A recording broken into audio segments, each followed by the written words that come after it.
আসসালামু আলাইকুম সবাইকে। আজকে চলে আসলাম আরও একটি নতুন রেসিপি নিয়ে। ভিডিওটির সাথেই থাকুন।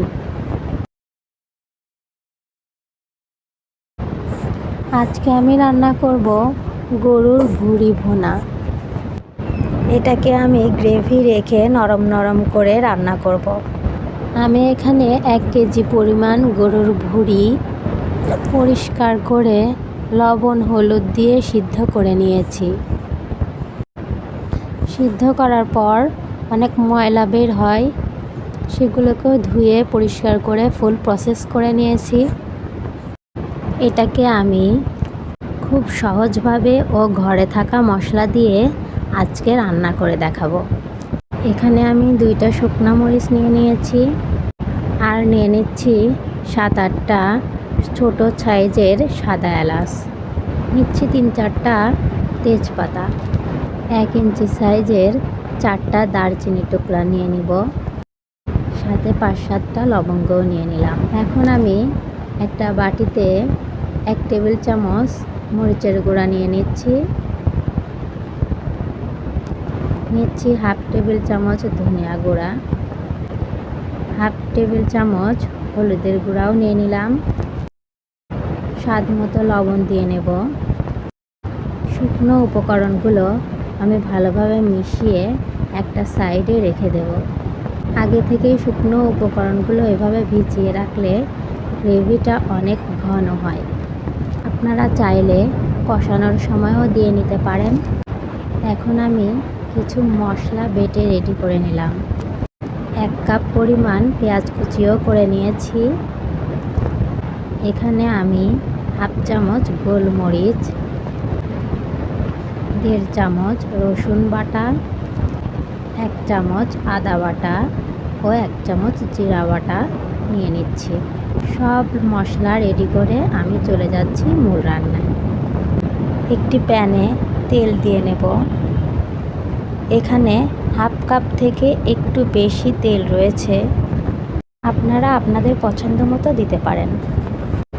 তেল গরম হয়ে আসলে রেডি করে রাখা সব মশলাগুলো দিয়ে দিচ্ছি। আমি এলাচগুলোর মুখ ফাটিয়ে রেখেছিলাম। আমি কয়েক টুকরা আস্ত গোলমরিচও দিয়ে দিলাম। এগুলোকে আমি একটা সুন্দর স্মেল না আসা পর্যন্ত নাড়ব। সুন্দর স্মেল এসে গেলে এখন দিয়ে দিচ্ছি পেঁয়াজ কুচিগুলো। পেঁয়াজগুলোর কাঁচা ভাব না যাওয়া পর্যন্ত নাড়ব। পেঁয়াজের মধ্যে 1 চিমটে পরিমাণ লবণ দিলে তাড়াতাড়ি সিদ্ধ হয়ে যায়। এখন আদা রসুন বাটা দিয়ে দিব। 1 মিনিট আদা রসুন বাটা সুন্দর করে কষিয়ে নিয়ে দিয়ে দিচ্ছি জিরা ও গোলমরিচ বাটা। এগুলোকেও 1 মিনিট নেড়েচেড়ে কষিয়ে নেব। এখন সেই শুকনো উপকরণের মিশ্রণগুলো দিয়ে দিলাম। আমি মিশ্রণ তৈরির সময়ই কষানোর জন্য পর্যাপ্ত পানি দিয়ে নিয়েছিলাম। মিডিয়াম টু লো আছে সুন্দর করে আস্তে আস্তে কষিয়ে নিয়েছি। এখন আমি সেই হালকা সিদ্ধ করে রাখা ভুঁড়িগুলো দিয়ে নিচ্ছি। এই ফাঁকে বলে নেই, আমার ভিডিওটি ভালো লেগে থাকলে অবশ্যই আপনারা লাইক কমেন্ট করবেন। আপনাদের লাইক কমেন্ট আমাকে অনেক অনুপ্রেরণা দিয়ে থাকে। ভুঁড়িগুলোকে দেওয়ার পরে 20 মিনিট আমি এভাবে নেড়েচেড়ে কষিয়ে নেব।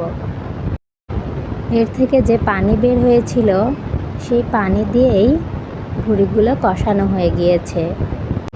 এখন আমি 2 কাপ গরম পানি দিয়ে দিলাম। যেহেতু ভুঁড়িগুলো আগে থেকেই হালকা সিদ্ধ করা ছিল, আবার 20 মিনিট কষিয়েও নিয়েছি, তাই আমি 2 কাপ পানিই দিলাম। পানি দেওয়ার পর ঢাকনাটা উঠিয়ে দেব। প্রায় আধা ঘন্টা পর যখন পানি অনেকটা টেনে এসেছে তখন আমি কাঁচামরিচ দিয়ে দিচ্ছি। কাঁচামরিচের সুন্দর একটি ফ্লেভার অ্যাড হবে।